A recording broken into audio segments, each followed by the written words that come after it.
నమస్తే, welcome to Nationalist hub. విశ్లేషకులు కిషోర్ పోరెడ్డి గారు ప్రస్తుతం నేషనలిస్ట్ హబ్ స్టూడియోలో ఉన్నారు. ఈరోజు మనం డిస్కస్ చేయబోతున్న అంశం ఎమ్మెల్సీ ఎన్నికల ఫలితాల్ని ఏ విధంగా చూడాలి. తెలంగాణలో దుబ్బాక జిహెచ్ఎంసీ ఎన్నికల ఫలితాలు టీఆర్ఎస్కు ఒక వ్యతిరేక పవనాల్ని సూచిస్తున్నట్టుగా మనం విశ్లేషించుకున్నాము. అటువంటి తీర్పునే ప్రజలు కూడా ఇచ్చారు. కానీ ఆ తర్వాత జరిగినటువంటి ఈ ఎమ్మెల్సీ ఎన్నికలకు సంబంధించి సుమారుగా 119 అసెంబ్లీ నియోజకవర్గాలు ఉన్న తెలంగాణలో దాదాపు 2/3 అంటే ఆల్మోస్ట్ 60 నియోజకవర్గాల వరకు ప్రభావితం చేసే స్థానాలు ఈ రెండు ఎమ్మెల్సీ స్థానాలు. ముఖ్యంగా అటు వరంగల్కి సంబంధించి కావచ్చు, ఇటు హైదరాబాద్కి సంబంధించి కావచ్చు, పట్టభద్రులంతా కూడా టీఆర్ఎస్ వైపే ఉన్నారు అనే సంకేతాల్ని ఎమ్మెల్సీ ఎన్నికలు ఇస్తున్నాయా? భారతీయ జనతా పార్టీ విజయ పరంపరకు ఇదొక అడ్డుగా మనం భావించాల్సి ఉంటుందా? అండ్ తెలంగాణలో రాజకీయ సమీకరణల విషయంలో ఈ ఎమ్మెల్సీ ఎన్నికల ఫలితాలని ఎలా మనం విశ్లేషించుకోవాలి? వీటి గురించి మనం మాట్లాడదాం. అండ్ గ్రౌండ్ లెవెల్లో ముఖ్యంగా ఈ ఎమ్మెల్సీ ఎన్నికలకు సంబంధించి గ్రౌండ్ లెవెల్లో జరిగిన పరిణామాల్ని, అదేవిధంగా అక్కడ ప్రచార సరళికి సంబంధించి కావచ్చు, అన్ని పార్టీలకు సంబంధించిన క్యాండిడేట్స్ చేసిన ప్రచారానికి సంబంధించి నిశ్చితంగా గమనించి గ్రౌండ్ లెవెల్లో పనిచేసినటువంటి, గ్రౌండ్ లెవెల్లో ఆ అంశాలని అధ్యయనం చేసినటువంటి వ్యక్తి కిషోర్ పోరెడ్డి గారు. వారిని అడిగి దీనికి సంబంధించిన అంశాలు తెలుసుకునే ప్రయత్నం చేద్దాం. నమస్తే సార్. నమస్తే కిషోర్ గారు. ఎమ్మెల్సీ ఎన్నికల ఫలితాలు ముఖ్యంగా 2 ఎమ్మెల్సీ స్థానాల్లో, ఒకటి టీఆర్ఎస్ సిట్టింగ్ స్థానం, ఇంకొకటి బీజేపీ సిట్టింగ్ స్థానం. బీజేపీ సిట్టింగ్ స్థానాన్ని కోల్పోయింది, రామచంద్రరావు గారు ఓటమి పాలవడం. ఆ స్థానాన్ని టీఆర్ఎస్ గెలుచుకోవడం. అంటే ఇంతకుముందు మనం అసెంబ్లీలో అండ్ అట్ సేమ్ శాసన మండలి, శాసనసభకి సంబంధించి చూస్తే ఒకరు శాసనసభలో సభ్యుడు ఉంటే ఒకరు శాసన మండలి సభ్యుడు ఉండేది భారతీయ జనతా పార్టీలో. బట్ ఇప్పుడు శాసనసభ సభ్యులు 2 అయ్యారు రఘునందన్ రావు గెలుపుతోటి. బట్ ఇది కూడా గెలుస్తారేమో అనుకున్నాం, కానీ ఇది ఓటమి పాలవడం. సో 1+1 కాస్త ఈరోజు 2+0 అయిన పరిస్థితి. ఇది ఎట్లాంటి పరిణామం? అంటే ఎమ్మెల్సీ ఎన్నికల్ని, పట్టభద్రుల ఒపీనియన్ని మీరు ఎట్లా విశ్లేషిస్తారు? ఫస్ట్ ఏం లేదండి, ఇప్పుడు దీనికి కొంచెం బ్యాక్గ్రౌండ్ మీరు చెప్పినట్లుగానే దుబ్బాక, దాని తర్వాత జిహెచ్ఎంసీ ఎలక్షన్స్, ఈ రెండు కూడా అంటే పోయినసారి 2019 అక్టోబర్లో మనకు హుజూర్ నగర్ ఎలక్షన్ అయింది. ఓకే. హుజూర్ నగర్ ఎలక్షన్లో మళ్ళీ బై ఎలక్షన్లో కూడా టీఆర్ఎస్ గెలిచింది. అది అక్కడ ఎప్పటి నుంచో ఉంటున్న కాంగ్రెస్ అభ్యర్థిని ఓడించి, అంటే కాంగ్రెస్ సీట్ని టీఆర్ఎస్ కైవసం చేసుకుంది. దాని తర్వాత మార్చ్లో నెక్స్ట్ ఇయర్ ఈ మున్సిపల్ ఎలక్షన్స్ అయ్యాయి. మున్సిపల్, లోకల్ బాడీ ఎలక్షన్స్ ఇట్లాంటివన్నీ. వాటన్నింటిలో కూడా విజయ పరంపర కొనసాగిస్తూ వచ్చింది టీఆర్ఎస్. ఆల్మోస్ట్ బీజేపీ ఎక్కడా లేదు, కాంగ్రెస్ కూడా ఉన్నది కాస్త తగ్గిపోతూ వచ్చింది. ఎందుకంటే అంతకుముందు వాళ్ళు 19 మంది గెలిచిన 12 మంది వెళ్ళి టీఆర్ఎస్లో జాయిన్ అవ్వడం జరిగింది. పూర్తిగా లోకల్ బాడీ ఎలక్షన్స్ అయ్యేసరికి అసలు రాష్ట్రంలో అపోజిషన్ లేదు అన్న సిచ్యువేషన్కి చేరాము. దాని తర్వాత అంటే ఇప్పుడు మార్చిలో లోకల్ బాడీ ఎలక్షన్స్ అయిపోయి మళ్ళీ దుబ్బాక ఎలక్షన్ వచ్చేసరికి అక్టోబర్, నవంబర్, కేవలం 6 నెలలు దాదాపు. ఈ 6 నెలల్లో ఒకటేసారి సడన్గా తీర్పు మారింది. అంటే అంతకుముందు అదే రఘునందన్ రావు గారు అక్కడి నుంచే దుబ్బాక నుంచే పోటీ చేశారు. అంతకుముందు డిపాజిట్స్ రావడం కూడా, అంటే even MP election, MLA elections జరగని ప్లేస్లో సడన్గా రఘునందన్ రావు గారు గెలిచారు బీజేపీ తరఫు నుంచి. కాంగ్రెస్ ఏమీ లేవలేదు, కానీ బీజేపీ క్యాండిడేట్ గెలవడం జరిగింది. అది అంతకుముందు వచ్చిన ఓట్లతో కంపేర్ చేస్తే చాలా ఎక్కువ ఓట్లతో, అంటే 3, 4, 5 రెట్లు ఓట్లు పెరిగాయి అని మనం అనుకోవచ్చు. సో అది చూసి దాని తర్వాత ఎమ్మటే ఇమ్మీడియట్గా కూడా కేసీఆర్ గారు ఆ రిజల్ట్ వచ్చిన తెల్లారే జిహెచ్ఎంసీ ఎలక్షన్స్కి కూడా పిలుపునిచ్చారు. అంటే నోటిఫికేషన్ పడింది. దాని తర్వాత 4 ఉన్న బీజేపీ సీట్లు మన జిహెచ్ఎంసీలో 48 సీట్ల వరకు వెళ్ళింది. కరెక్ట్. ఇక్కడ కూడా కాంగ్రెస్ అంతకుముందు 3 ఏమో ఉండింది, దాని తర్వాత కూడా 3, 4 ఇట్లా ఏదో ఏమీ ఫలితాల్లో ఏమాత్రం మార్పు లేదు, వారు ఏమీ పుంజుకోలేదు, లేదా జిహెచ్ఎంసీలో ఒక మార్క్ కూడా చేయలేదు. సో ఇవన్నీ చూస్తూ ఉంటే బీజేపీ యొక్క అంటే 2 విషయాలు మనం గమనించవచ్చు. ఒకటేమో యాంటీ ఇన్కంబెన్సీ సడన్గా ఈ 6 మంత్స్లో సెట్ అయిందా అన్నది ఒకటి అంశమైతే, ఎస్పెషల్లీ 2 ఎలక్షన్స్ ఒకదాని తర్వాత ఒకటి జరగడము, దాంట్లో బీజేపీ బాగా పుంజుకోవడం. రెండోది ఏంటంటే ప్రత్యామ్నాయ శక్తిగా అంతకుముందు కాంగ్రెస్ అనుకుని ఉండొచ్చు మనం 2018 ఎలక్షన్లో, 2014లో కూడా ముఖ్య అంటే ప్రధాన ప్రతిపక్షం కాంగ్రెస్ అనుకుంది. ఇప్పుడు సడన్గా బీజేపీ ఆ ప్రధాన ప్రతిపక్షం రోల్లోకి వచ్చింది అన్న భావన కలిగింది జనాలందరికీ. ఆ నేపథ్యంలో ఈ ఎమ్మెల్సీ ఎలక్షన్స్ జరిగాయి. ఎస్. సో ఇప్పుడు ఒకవేళ ఈ ఎమ్మెల్సీ ఎలక్షన్స్ గెలిచి ఉంటే బీజేపీ 2 సీట్లు కూడా గెలిచింది అనుకోండి, Dubbaka, GHMC, MLC elections almost విషయం ఎలా వచ్చేది అంటే ఈ 2 గెలిస్తే ఆల్మోస్ట్ 2023లో బీజేపీ అధికారంలోకి తప్పనిసరిగా వస్తుంది అన్న భావన జనాల్లో అందరికీ కలిగేది. అంటే అన్లెస్ వారు ఏదైనా భయంకరమైన మిస్టేక్స్ చేసి వారు చేజేతులా వదులుకుంటే తప్పించి 23లో మాత్రం బీజేపీ రావడం ఖాయం అన్నది. అది చూసినట్లయితే ఇమీడియట్గా మీరే కేసీఆర్ అవుతాయి. అంటే నేను అనాలిసిస్ ఏ విధంగా చూస్తున్నాను చూడండి. కేసీఆర్కి టీఆర్ఎస్కి బిగ్గెస్ట్ థ్రెట్ ఏంటంటే ఇక్కడ బీజేపీ గెలవడం, లేదా ఒక సీటు గెలిచి రామచంద్రరావు గారిది అట్లాగే ఉంచుకుని, ఎందుకంటే అంతకుముందు కూడా ఉన్నారు చేయబట్టి, రెండో స్థానంలోకో వచ్చి ఉండుంటే ఆటోమేటిక్గా జనాల్లో ఎట్లా ఉండేదంటే ఇదే ప్రధాన ప్రతిపక్షము అండ్ యాంటీ ఇన్కంబెన్సీ బాగా సెటిల్ అయింది, నెక్స్ట్ 23 మాత్రము అటు వెళ్తోంది, ఆ వేవ్ సాలిడిఫై అయ్యేది. అది టీఆర్ఎస్కి కానీ కేసీఆర్కి కానీ ఒక ముఖ్యమైనటువంటి అంటే మోస్ట్ డేంజరస్ అవుట్కమ్. సో నేను అంటే మీరు అన్నట్టుగా నేను ఎలక్షన్స్ని క్లోజ్గా ఫాలో అయ్యాను, దాని తర్వాత రిజల్ట్స్ కూడా క్లోజ్గానే ఫాలో అయ్యాను. అంటే మరీ నిమిషం ఫాలో అవ్వకపోయినా కానీ ఆ ట్రెండ్స్ అయితే ఫాలో అవుతూ వచ్చాను. ఆ సిచ్యువేషన్లో ఏం జరిగింది అన్నది ఫైనల్గా అంటే బీజేపీ గెలవకుండా చేయడం ఒకటి. ఒకవేళ నేనే కేసీఆర్ గారినో ఒకవేళ టీఆర్ఎస్ అయితే మనం గెలిచినా గెలవకపోయినా ఇంకెవరైనా గెలిచినా కానీ బట్ బీజేపీ ఒక్కటే ప్రత్యామ్నాయం కాదు. చూసారా, కాంగ్రెస్ వాళ్ళు గెలవగలరు, ఇంకా వీళ్ళది ఆ రెండో పొజిషన్ స్థానం మాత్రము సాలిడిఫై అవ్వలేదు ఓకే అన్నది తీసుకురాగలిగితే ఆ వేవ్కి కొంచెం కట్టడి చేయొచ్చు. ఓకే, అదే జరిగిందంటారా? నేను అనుకోవడం అయితే అదే జరిగిందండి. ఏ విధంగా జరిగింది అనేది మనం మాట్లాడదాం. సో నేను ఇప్పుడు 2 ఎమ్మెల్సీ స్థానాలకు సంబంధించి చూస్తే ఫస్ట్ ఒకటి హైదరాబాద్ది మనం మాట్లాడుకుందాం, నెక్స్ట్ వరంగల్కి వద్దాం. బట్ హైదరాబాద్కి సంబంధించి హైదరాబాద్, రంగారెడ్డి ఈ ఏరియాకి సంబంధించి చూస్తే ఒక చదువుకున్న వాళ్ళు మాత్రమే అంటే గ్రాడ్యుయేట్స్ మాత్రమే వేసే ఎన్నికల్లో గ్రాడ్యుయేట్స్ అందరూ టీఆర్ఎస్కి అనుకూలంగా ఉన్నారు అనే ఒక అభిప్రాయంలోకి రావాలా? అండ్ ఇప్పుడు వస్తున్న లెక్కలు మనం నెంబర్స్ చూస్తూ ఉంటే 2వ ప్రాధాన్యత ఓట్లు నిజంగా కొంపముంచాయనే ఒక మాట వినిపిస్తోంది. సో 2వ ప్రాధాన్యత ఓట్లు పూర్తిగా టీఆర్ఎస్ వైపు షిఫ్ట్ అయినాయి. అండ్ మొదటి ప్రాధాన్య ఓటుకు మాత్రమే బీజేపీ అభ్యర్థి అయినటువంటి రామచంద్రరావు కన్ఫైన్ అయ్యారనే ఒక మాట కూడా వినిపిస్తోంది. దీన్ని ఎట్లా చూస్తారు? అది న్యాచురల్ అండి. బేసిక్గా that is the nature of things. అది న్యాచురల్ నేను ఎందుకు అంటున్నానంటే, మీకు anti TRS vote TRS vote, anti incumbency vote అనుకున్నాం. మీరు ఫస్ట్ క్వశ్చన్ ఏమడిగారంటే ఈ 2 సీట్లు గెలిచారు టీఆర్ఎస్ వాళ్ళు చేయబట్టి పట్టభద్రులంతా టీఆర్ఎస్ వైపే ఉన్నారు అని మనం అనుకోవాలా? అంటే మెజారిటీ అయినా కానీ మీరు గమనించినట్లయితే మొదటి ప్రాధాన్యత ఓట్లు 2 చోట్ల కూడా 2 ఎమ్మెల్సీ ఎలక్షన్లో కూడా 30 నుంచి 35% లోపే ఉన్నాయి. అరౌండ్ 32% వచ్చినట్లున్నాయి 2 చోట్ల కూడా. ఓకే, పోలయ్యి వ్యాలిడ్ అయిన ఓట్లల్లో చెల్లే ఓట్లల్లో 32%, 31%, 33% వచ్చాయి 2 చోట్ల కూడా.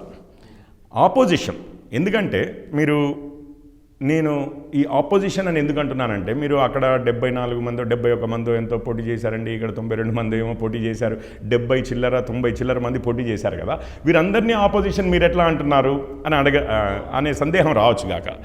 మీరు ఇక్కడ చూస్తే వీరిద్దరూ కాకుండా అంటే టీఆర్ఎస్ బీజేపీ కాకుండా కొంచెం సబ్స్టాన్షియల్గా ఓట్లు వచ్చింది మరో 2కే ఎక్కువగా. ఎవరికి? ప్రొఫెసర్ నాగేశ్వర్ గారికి, దాని తర్వాత చిన్నారెడ్డి గారికి, కాంగ్రెస్ అభ్యర్థి ఇండిపెండెంట్ నాగేశ్వర్ గారు, చిన్నారెడ్డి గారు. అక్కడ చూస్తే మల్లన్న, కోదండరామ్ గారు, దాని తర్వాత రుద్రమదేవి గారు, దాని తర్వాత చెరుకు సుధాకర్ గారు అండ్ అఫ్ కోర్స్ వీళ్ళిద్దరు Palla Rajeshwar Reddy and Premender Reddy from TRS మరియు బీజేపీ. సో మిగిలిన వారందరూ కూడా వారి క్యాంపెయినింగ్ చూసినట్లయితే, అసలు క్యాంపెయినింగే కాదు గత 2-3 ఏళ్ల చరిత్ర చూసినట్లయితే, వారు ఏం మాట్లాడుతున్నారు అనేది చూసినట్లయితే వాళ్ళంతా యాంటీ టీఆర్ఎస్ అనే చెప్పుకున్నారు. అవును, మల్లన్న ప్రతిరోజు వీడియోలు చేస్తూ టీఆర్ఎస్ని ఎండగట్టడమే జరిగింది, కానీ ఎన్నడూ కూడా టీఆర్ఎస్కి సపోర్ట్ చేసి మాట్లాడాడు అని చెప్పి ఎవరు అనరు ఓటర్లలో కూడా. కోదండరామ్ గారిని ఎంత అవహేళన చేశారు కేసీఆర్ గారు అనేది మనందరికీ తెలుసు. ఒక పంచాయతీ వార్డు మెంబర్గా కూడా గెలవని మనిషిని నేను తీసుకొచ్చి అని చెప్పి ఇట్లాంటి మాటలు ఏవో అన్నారు. సో కోదండరామ్ గారికి ఓటేసే వాళ్ళంతా కూడా మేము యాంటీ టీఆర్ఎస్కి వేస్తున్నాం కాబట్టి వేస్తున్నాం అనుకున్నారు. అవును. ఇక కాంగ్రెస్కి ఓటేసిన వాళ్ళు ఇక వాళ్ళ గురించి నేను ఖచ్చితంగా చెప్పలేను, కానీ మోస్ట్ లైక్లీ వాళ్ళు కూడా మేము టీఆర్ఎస్కి అగెయిన్స్ట్గానే వేస్తున్నాము అని అనుకుండొచ్చు కాక. ఎందుకంటే ఎందుకు నేను చెప్పలేకపోయాను అంటే అంతకుముందు కాంగ్రెస్లో గెలిచిన వాళ్ళందరూ టీఆర్ఎస్లోకి వెళ్ళిపోవడం ఒక ఆనవాయితీ అయింది. సో టీఆర్ఎస్కి మరీ విభేదిస్తున్నారా లేదా అనేది అదొక్క విషయంలో నేను చెప్పలేను, రాములు నాయక్ గారికి దాని తర్వాత ఇక్కడ చిన్నారెడ్డి గారికి వేసిన వాటిల్లో. కానీ వాళ్ళు కూడా యాంటీ టీఆర్ఎస్ అపోజిషన్కే వేశారనే మనం అనుకుంటున్నాం. బీజేపీకి వేసిన వాళ్ళు ఎట్లాగూ అపోజిషన్కి వేశారు. సో అపోజిషన్కి 68% వచ్చాయి, 67, 68. ఓకే. టీఆర్ఎస్కి 32, 33 ఆ శాతాలు వచ్చాయి. సో మీరు ఫస్ట్ ప్రాధాన్యత ఓటు చూస్తే మామూలు జనరల్ ఎలక్షన్లో అయ్యేది ఓన్లీ ఒక ప్రాధాన్యతే ఉంటుందండి, అంతే కదా, మనం సింపుల్ డైరెక్ట్ ఎలక్షన్. సో అది చూస్తే 2 మంది ఆపోజిషన్లో ఉన్నారు, ఒకంత 3 వాటాల్లో 2 వాటాల మంది అంటే 66% అపోజిషన్కి వేశారు. అవును. ఒక 33% అధికార పక్షానికి వేశారు. అధికార పక్షం. సో ఇప్పుడు ఈ పట్టభద్రులు అందరూ ఇది టీఆర్ఎస్ వైపే ఉన్నారు అనడానికి మాత్రం ఎటువంటి ఇది లేదండి. కాకపోతే ఎవెన్చువల్లీ ఏం జరిగింది, ఆఖరికి ఏం జరిగింది, సెకండ్ రౌండ్ ఓటింగ్ ఇదైపోయిన తర్వాత, కౌంటింగ్ అయిపోయిన తర్వాత, సెకండ్ ప్రిఫరెన్స్ కౌంటింగ్ అయిపోయిన తర్వాత ఇటు టీఆర్ఎస్ గెలిచింది, అక్కడ టీఆర్ఎస్ గెలిచింది. కానీ అందులో కూడా పెద్ద సర్ప్రైజ్ లేదు అనేది నా భావన. ఎందుకంటే ఒక పాత్రికేయ మిత్రుడు ఆ రోజు పొద్దున లాస్ట్ రౌండ్ ఆఫ్ ఈ సెకండ్ ప్రిఫరెన్స్ ఓట్స్ కౌంటింగ్ అవుతోంది. ఆ రోజే చిన్నారెడ్డి గారు అండ్ వీరు ఎలిమినేట్ అవుతున్నారు, నాగేశ్వర్ గారు. అక్కడేమో అప్పటికి బీజేపీ ఇంకా ఎలిమినేట్ అవ్వలేదు, బీజేపీ అండ్ కోదండరామ్ గారు ఆ రోజు ఎలిమినేట్ అయ్యారు. ఆ ముందు అడిగారు, చూస్తుంటే హైదరాబాద్ బీజేపీ గెలిచేటట్లుంది, అక్కడ మాత్రం ఎట్లాగూ 4th ప్లేస్లో ఉంది చేయబట్టి ఇంకేమీ అయ్యేది లేదు, అది మోస్ట్లీ మల్లన్న గెలుస్తారు అని అన్నాను. అంటే నేనన్నాను, యాక్చువల్లీ మీరు పప్పులో కాలేశారు. నా ఆలోచన ప్రకారం అయితే అసలైతే హైదరాబాద్ గెలవడం అంత ఈజీ కాదండి. ఎందుకంటే 6,000 ఓట్లు 8,000 ఓట్లు మాత్రమే చాలా తక్కువ ఉందండి తేడా, అది అధిగమించడం ఈజీ అన్నారు. అంటే లేదండి, అది అధిగమించడం అది తక్కువ ఉందా ఎక్కువ ఉందా అన్న దాన్ని బట్టి ఉండదు. ఫాలో ఆన్ వచ్చే సెకండ్ ప్రిఫరెన్స్ ఓట్స్ ఎవరికి ఎక్కువగా పోతాయి అన్న దాని మీద ఉంటుంది. అక్కడ ఉన్నది ఇద్దరు, ఒకరు కాంగ్రెస్ అభ్యర్థి, అవును రైట్, ఒక 30,000 ఓట్లు ఏమో వచ్చాయి. దాని తర్వాత నాగేశ్వర్ గారు 50,000 ఓట్లు. కాంగ్రెస్ అభ్యర్థి చేయబట్టి వారు, నేను ఇంతకుముందే చెప్పాను, వారు ఎక్కువ శాతము అంతకుముందు కాంగ్రెస్లో గెలిచిన వారంతా టీఆర్ఎస్లో పోవడం ఒక ఆనవాయితీ అయిపోయింది ఒకటి.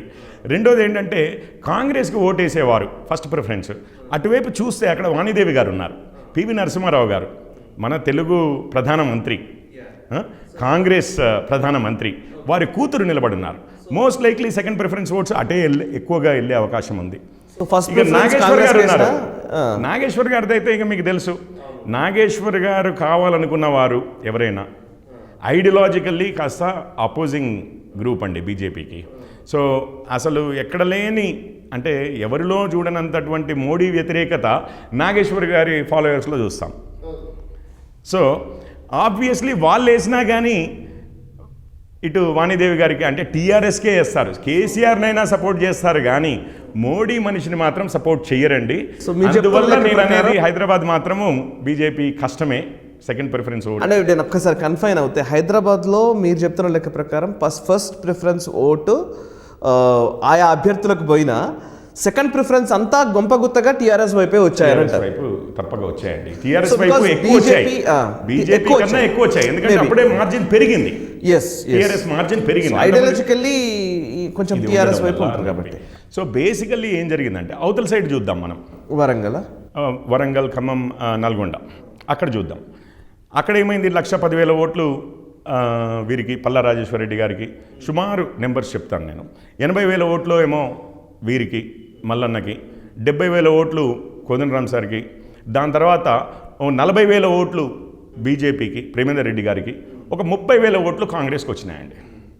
సో ఇప్పుడు కాంగ్రెస్ ఎలిమినేట్ అయింది, బీజేపీ ఎలిమినేట్ అయింది, దాని తర్వాత ఈ ముగ్గురు ఉన్నారు. వీరందరూ కూడా అంటే నెక్స్ట్ 4 పొజిషన్స్లో ఉన్న వారందరూ కూడా ఆపోజిషనే. ప్రతి ఒక్కరూ టీఆర్ఎస్కి అగెయిన్స్ట్గా నిలబడుతున్నాము అని చెప్పిన వారే. అట్లాగే చెరుకు సుధాకర్ గారికి, దాని తర్వాత రుద్రమదేవి గారికి కూడా కొన్ని ఓట్లు వచ్చాయి, 6,000, 8,000 దాకా. వాళ్ళందరూ కూడా అపోజ్ చేసిన వాళ్ళే, ప్రశ్నించే గొంతు కావాలి మండలిలో అని చెప్పిన వాళ్ళే. మేమైతే ప్రశ్నిస్తాము ప్రభుత్వాన్ని అని చెప్పిన వాళ్ళే. మరి వారి ఓట్లు లాస్ట్కి చూస్తే టీఆర్ఎస్కి వెళ్ళినాయి. దాదాపు ఒక 90,000 ఓట్లు ట్రాన్స్ఫర్ అయినాయి. 1,10,000 ఓట్ల నుంచి 2 లక్షలకు వచ్చింది పల్లా రాజేశ్వరరెడ్డి గారి కౌంటు. 1,98,000కు వచ్చింది. మల్లన్న ఫస్ట్ ఒక 20,000, 30,000 తేడా ఉన్నది, ఇంకొంచెం ఆ తేడా పెరిగింది. ఈవెన్ కోదండరామ్ గారికి వేసిన ఓట్లు కూడా మల్లన్నకి ట్రాన్స్ఫర్ అయ్యుండి ఉంటే మల్లన్న గెలిచేవాడు.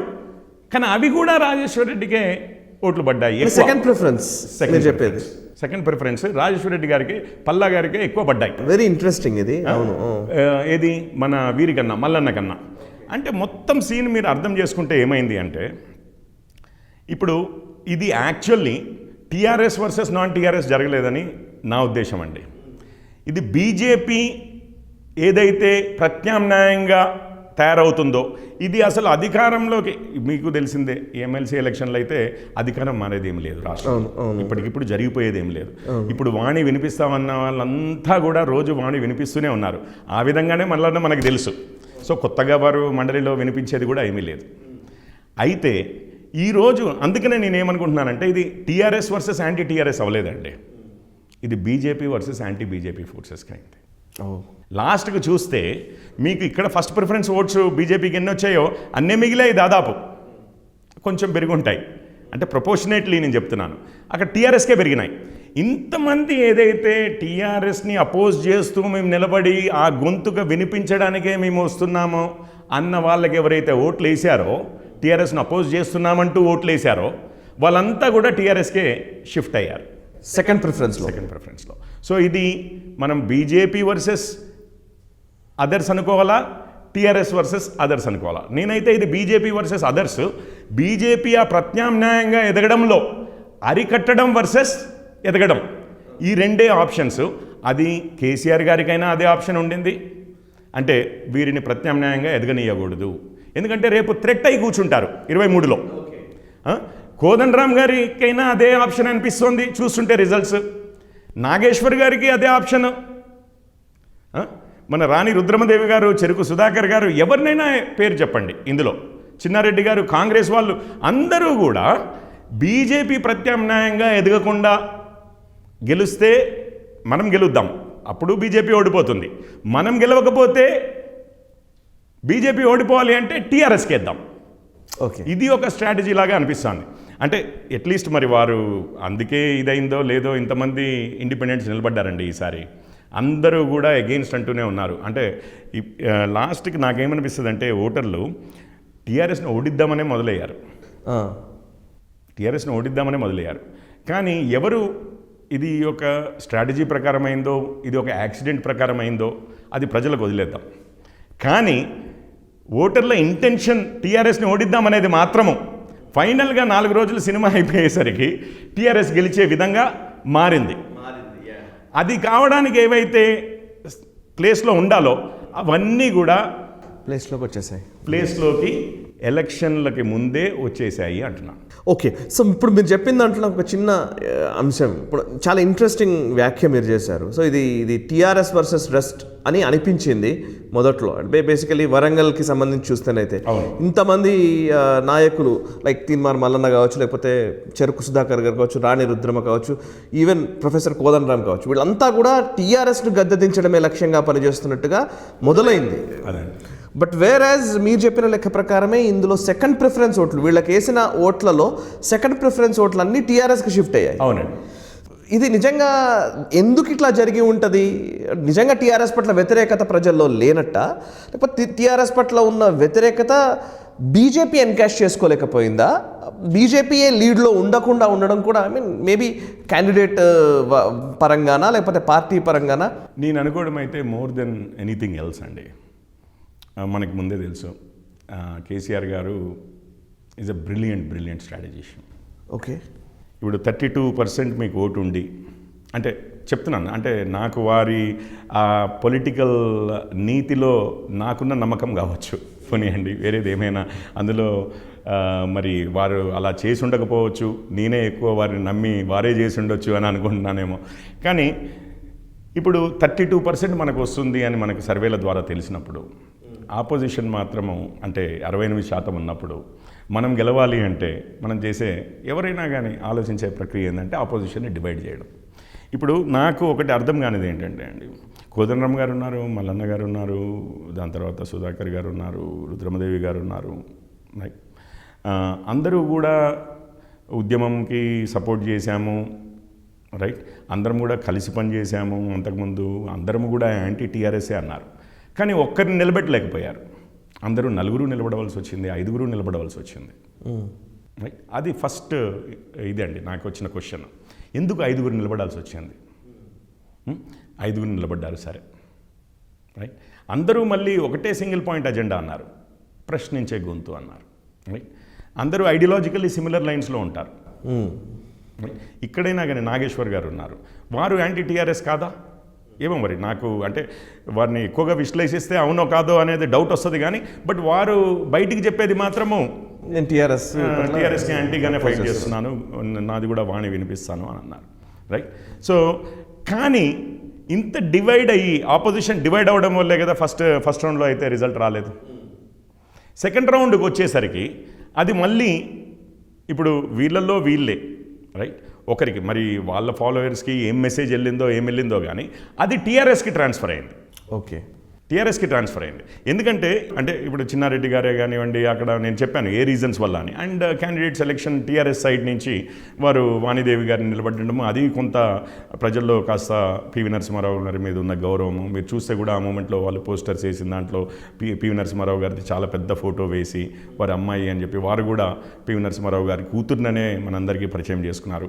కొంత సెంటిమెంటల్ ప్లే ఉంది, కొంత ఈ స్ట్రాటజిక్ ప్లే ఉంది అని అనుకుంటున్నాను, డివైడ్ అండ్ రూల్ అన్నది. సో మొత్తం మీద కూడా కానీ నేను అనుకునేది ఏంటంటే, ఇంత చేసినా కానీ ఫండమెంటల్స్ రెండు అండి, యాంటీ ఇన్కంబెన్సీ ఉందా లేదా అనేది 32-68. అక్కడ నేను ఇంకా అనుకుంటున్నాను వీళ్ళందరూ కూడా ఇంత గట్టిగా ఓటేసింది ఎస్పెషల్లీ మల్లన్నకి సెకండ్ స్థానం ఇవ్వడం. ఎందుకంటే వారందరికీ సుపరిచితులు ఏంటంటే, అసలు ఆయన కడిగేసినట్లుగా టీఆర్ఎస్ని పొద్దున్న లేస్తే ఇంకొకరు కడగలేదు లాస్ట్ 6 monthsలో అని. సో ఆ కసి ఏదైతే ఉందో, ఇక మల్లన్నకే అంత ఎక్కువ ఓట్లు రావడం అనేది, మిగిలిన వారు అంత కసిగా మాట్లాడారు, మల్లన్న ఎక్కువ మాట్లాడతారు. సో ఆ ఓటేసిన దాన్ని బట్టే ప్రజల్లో అయితే చాలా వరకు యాంటీ టీఆర్ఎస్ ఉందనేది ఆ ఓట్ల శాతం బట్టి కూడా తెలుసు, అందులో ర్యాంకింగ్ ఇచ్చిన దాన్ని బట్టి కూడా తెలుస్తుంది. రెండవది, ఇంతకు మరి బీజేపీ ఒక ప్రత్యామ్నాయం అనుకుంటున్నాం కదా, సెకండ్ ప్లేస్ అనుకుంటున్నాం కదా, అవును, ఈ ఎలక్షన్ల వల్ల సెకండ్ ప్లేస్ నుంచి అదేమన్నా థర్డ్ ప్లేస్కో ఫోర్త్ ప్లేస్కో అది ప్రత్యామ్నాయం కాకుండా అయిపోయిందా అని అంటే, నేను ఇంకా ప్రత్యామ్నాయంగానే ఉందనుకుంటున్నాను. ఎందుకు అనంటే, మీరు ఇదైతే ఆబ్వియస్ అండి, హైదరాబాద్, రంగారెడ్డి, మహబూబ్ నగర్ అయితే 2వ స్థానంలో ఉంది, అది 13,000 ఓట్లతో, అంటే ఒక 3-4% ఓట్లతో అటు ఇటుతో ఓడిపోయారు. అదొకటి, అది క్లియర్గా కనిపిస్తోంది ఇక్కడ ప్రత్యామ్నాయం. అక్కడ జరిగిన పరిణామాన్ని బట్టి ఏమర్థమైంది మనకి, ఫైనల్గా చూస్తే ఇటు బీజేపీ వర్సెస్ మిగిలిన వాళ్ళందరూ సెకండ్ రౌండ్కో థర్డ్ రౌండ్కో వస్తే ఆఖరికి టీఆర్ఎస్ గూటికే చేరతారు. అంటే టీఆర్ఎస్ ఒకవైపు అయింది, బీజేపీ ఒకవైపు అయింది. సో ఇండైరెక్ట్గా అదేం చెప్తోందంటే, అక్కడ కూడా రెండే ఉన్నాయి, వన్ అగెయిన్స్ట్ ది అదర్, అది టీఆర్ఎస్ వర్సెస్ బీజేపీ. మిగిలిన వాళ్ళందరూ మేము వర్సెస్ టీఆర్ఎస్ అని చెప్పినా వాళ్ళ ఓటింగ్ ప్యాటర్న్ ఏం చెప్తుందంటే, రియల్గా టైట్గా వచ్చినప్పుడు మాకు టీఆర్ఎస్ వైపు జంప్ అవ్వడానికి ఏమీ అభ్యంతరం లేదు అన్న టైప్లో తయారైంది. అది లీడర్ల సంగతి అనట్లేదు, కానీ ఓటర్లలో అది కనిపించింది అని అంటే, maybe leaders are just leaders of their followers అని అనుకుంటే మాత్రము అదే విషయము జరిగి ఉంటుంది. సో ఫైనల్లీ టేక్ అవేస్ ఏంటి ఈ ఎలక్షన్స్ నుంచి? నేను ఎందుకంటున్నానంటే, మీరు గ్రౌండ్లో చూశారు కదా, అంటే ప్రజల అభిప్రాయాలను బట్టి లేదా పార్టీలకు ఏ గుణపాఠాలు ఈ ఎన్నికలు ఇచ్చాయనుకోవచ్చు ఈ ఫలితాలు? నేను ఫస్ట్ ఒక పాయింట్ కొంచెం స్ట్రెస్ చేస్తానండి ఇంతకుముందు. సో అంతకుముందు ప్రత్యామ్నాయం అన్న సైడ్ అధికార పక్షము ప్రతిపక్షంలో కాంగ్రెస్ వర్సెస్ బీజేపీ వీరిద్దరు ఫైట్ చేసుకుంటున్నారు, సెకండ్ పొజిషన్కి అనుకున్నాం. ఇప్పుడు ఏమైందంటే, కాంగ్రెస్ లేకపోయినా సరే కొన్ని ఇండిపెండెంట్ శక్తులు ఇండిపెండెన్స్ కొంతమంది ఉన్నారు, Good night, night. వాళ్ళని తీసుకొచ్చి బీజేపీని ఆపగలమని అనుకున్నాం. కానీ ఇప్పుడు ఈరోజు ఓటర్స్ హైలీ డిసప్పాయింటెడ్ ఉన్నారు అనేది నేను కూడా వింటున్నాను గ్రౌండ్లో నుంచి. లాస్ట్కి అసలు టీఆర్ఎస్ని ఓడిద్దామని చెప్పి బయలుదేరిన వాళ్ళంతా లాస్ట్కి అది కొంచెం కన్ఫ్యూజన్లో పడ్డారని కూడా అనుకోవచ్చు. ఇంకొకటి ఏదో వాళ్ళ మీద జిమ్మిక్ ప్లే చేసినట్లు అయిందన్నది కూడా అనిపిస్తోంది. లాస్ట్కి వస్తే మళ్ళీ టీఆర్ఎస్ వైపే, టీఆర్ఎస్ని ఎవరినైతే ఓడిద్దామని బయలుదేరామో వారినే గెలిపించాము అన్న ఫీలింగ్ కొంచెం ఒక టింజ్ అయితే ఉంది. లాస్ట్కి మిగిలితే అటు బీజేపీ మిగిలింది, ఇటు టీఆర్ఎస్ మిగిలింది. సెకండ్ ప్లేస్ అయితే అట్లాగే ఉంది. ఇందులో లెసన్స్ ఏంటంటే అండి, నేను అనుకోవడము, నాకు more than political parties as ఓటర్స్గా ప్రజలుగా ఒకటి నాకు అనిపించింది. ఇప్పుడు ఒకవేళ నిజంగానే మనము టీఆర్ఎస్కి అగెయిన్స్ట్గా ఫైట్ చేయాలి అని చెప్పి ఎవరైనా అనుకుంటే, ఓటేద్దాం అనుకుంటే, టీఆర్ఎస్కి ఓటేద్దామన్నా కానీ నాకేం అభ్యంతరాలు లేవు, కానీ ఓటేద్దాం అనుకుంటే టీఆర్ఎస్ని ఓడించాలి అని చెప్పి ఎవరైనా అనుకుంటే మీరు ఇండిపెండెంట్స్కి వేయడమో ఇంకొకరికి వేయడం, కాంగ్రెస్కి వేయడం వల్ల లాభం లేదు అనేది అయితే తేలింది. వేస్తే బీజేపీకి వేస్తే ఫైట్ చేస్తారు, లేకపోతే ఇక మిగిలిన వారికి ఎవరికి వేసినా కానీ ఫైనల్గా అది టైట్గా వచ్చేసరికి అది మళ్ళీ టీఆర్ఎస్కే అయినట్టు అవుతుంది. అంటే 23కి ఆర్ నెక్స్ట్ ఎలక్షన్కి అయినా స్టార్క్ కాంట్రాస్ట్ అనేది అసలు ఈ ఎలక్షన్ల తర్వాత ఇంకా క్లియర్గా ఎమర్జ్ అయింది. ఏంటంటే ఇంకెంతమంది అయినా ప్లేయర్స్ ఉండొచ్చు, వారు ఇండిపెండెంట్ వాళ్ళు కావచ్చు, పార్టీ వాళ్ళు కావచ్చు. ఈసారి టీడీపీ వాళ్ళు కూడా పోటీ చేశారు, రమణ గారు వారి పార్టీ ప్రెసిడెంట్ పోటీ చేశారు. ఎవరైనా పోటీ చేయొచ్చు. కానీ టీఆర్ఎస్ని ఓడించదలుచుకుంటే మాత్రము ఓన్లీ బీజేపీ క్లియర్గా ఫైట్ చేయడానికి ఉంది అన్న ఇది. Either it is BJP or TRS. You don't have a middle path, you don't have an escape route అన్నది మాత్రం అర్థమైంది అది చేయదలుచుకుంటే. రెండవది ఎలక్షన్స్ లెసన్స్ ఏం నేర్చుకున్నాము అని. లెసన్స్ ఏం నేర్చుకున్నాము అని అంటే ఒక ఫండమెంటల్ లెసన్ అయితే మనకి ఖమ్మం వరంగల్ ఎలక్షన్లో మనం చెప్పచ్చండి. ఒకటి, పీపుల్ అయితే మన తెలంగాణ పీపుల్ ఇంకా సెంటిమెంటల్ అనేది మనకు క్లియర్గా అర్థమవుతుంది. ఎందుకనంటే మీరు అక్కడ చూడండి, వాణిదేవి గారు రైట్ వచ్చారు, అది సెంటిమెంటే గ్యారంటీగా. కేసీఆర్ గారు కూడా అందుకే వాడారు సెంటిమెంట్ని వాడారు. ఇక్కడ చూస్తే మనము మళ్ళీ కోదండరామ్ గారు మొన్నటికి మొన్న కాంగ్రెస్ మిత్రులు టీడీపీతో కలిశారు, ఆంధ్ర పార్టీ టీడీపీ అని అన్నా కూడా, కానీ ఆ సెంటిమెంట్ అప్పుడు తెలంగాణ సెంటిమెంట్ అనేది అయితే ఉంది. అప్పుడు ఫైట్ చేసినప్పుడు వారు కూడా ఉన్నారు. ఇప్పుడు మిగిలిన వాళ్ళంతా కూడా ఇండిపెండెన్స్ అంతా అవతల సైడ్ కొద్ది గొప్ప వారి రోల్ ఉండబట్టి ఆ సెంటిమెంట్ మీద కొంచెం ఓట్లు వచ్చాయనేది అదొకటండి. ఫస్ట్ థింగ్ తెలంగాణ సెంటిమెంట్ అయితే ఇంకా it plays a significant role in the election అనేది ఒకటి. రెండవది ఏంటంటే ఇది కొంచెము ఇంట్రెస్టింగ్ ఆస్పెక్ట్. మీరు టీఆర్ఎస్కి అంటే టీఆర్ఎస్ సైడ్ కాదు, ఆపోజిషన్ సైడ్ ఎవరైనా ఉంటే టీఆర్ఎస్ని ఎదురొడ్డి మీకు ఓట్లు తెచ్చుకోవాలి అంటే ఇప్పుడు అందరికీ మల్లన్న స్టైల్ ఒక ఎగ్జాంపుల్గా ఉంది. అంటే మీరు నిరంతరం ఆపకుండా, ఎడతెరిపి లేకుండా మీరు కంటిన్యూస్గా క్వశ్చన్ చేస్తూనే ఉంటే తప్పనిసరిగా మిమ్మల్ని ఆదరించే అవకాశం ఉంది అనేది ఒకటి చెప్పారు. మిమ్మల్ని గెలిపించకపోవచ్చు, కానీ తప్పనిసరిగా ప్రజలైతే మిమ్మల్ని ఆదరిస్తారు అనేది ఒకటి. దాని తర్వాత థర్డ్ లెసన్ ఏంటంటే మీరు డివైడ్ అయితే మాత్రము, కేసీఆర్ గారు బ్రిలియంట్ స్ట్రాటజీషన్ అనేది థర్డ్ పాయింట్ అండి నాది, మనందరం గమనించాల్సింది. ఎటువంటి అవకాశం ఇచ్చినా ఓటర్స్గా మీరు అగెయిన్స్ట్ టీఆర్ఎస్ ఉన్నా మిమ్మల్ని మాత్రము ఫైనల్గా మీరు మాత్రం తనను ఓడించలేనటువంటి స్ట్రాటజైజ్ తను చేయగలడు అనేది తను మళ్ళీ ప్రూవ్ చేసుకున్నారు.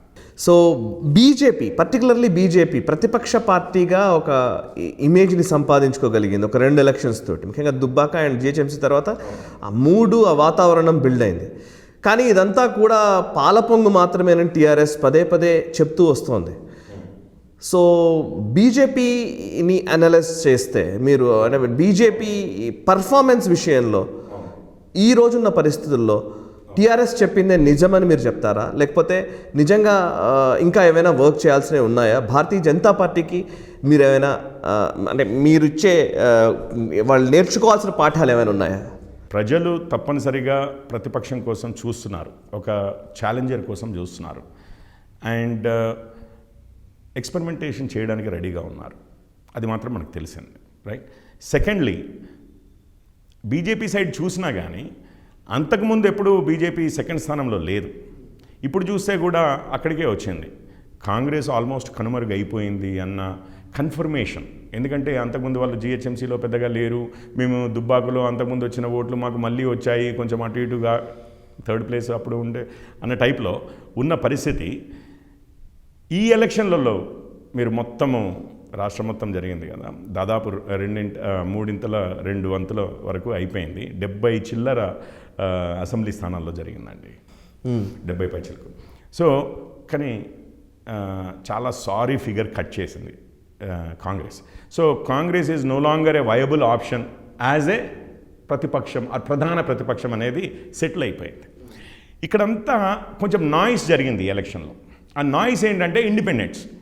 మీరు ఏ ఇండిపెండెంట్ని తీసుకున్నా, రేపు మల్లన్నని తీసుకున్నా కానీ ఒక సీట్, మేబీ కోదండరామ్ గారిని తీసుకున్నా ఒక సీట్ 2018లో చూసాము. వారి తెలంగాణ జనసమితి ఎంతవరకు చేయగలదు, ఏం చేయగలదు, ఎవరితో అలయన్స్లోకి వెళ్ళినా ఎంత దూరం వెళ్ళగలదు అని చూసాం. 23లో కూడా వీరందరూ ఇండిపెండెంట్స్ అండి. వీరేమి 119 స్థానాల్లో అసలు అభ్యర్థుల్ని నిలబెట్టగలిగే శక్తి లేదు, ఒక వ్యవస్థ లేదు వెనకాల.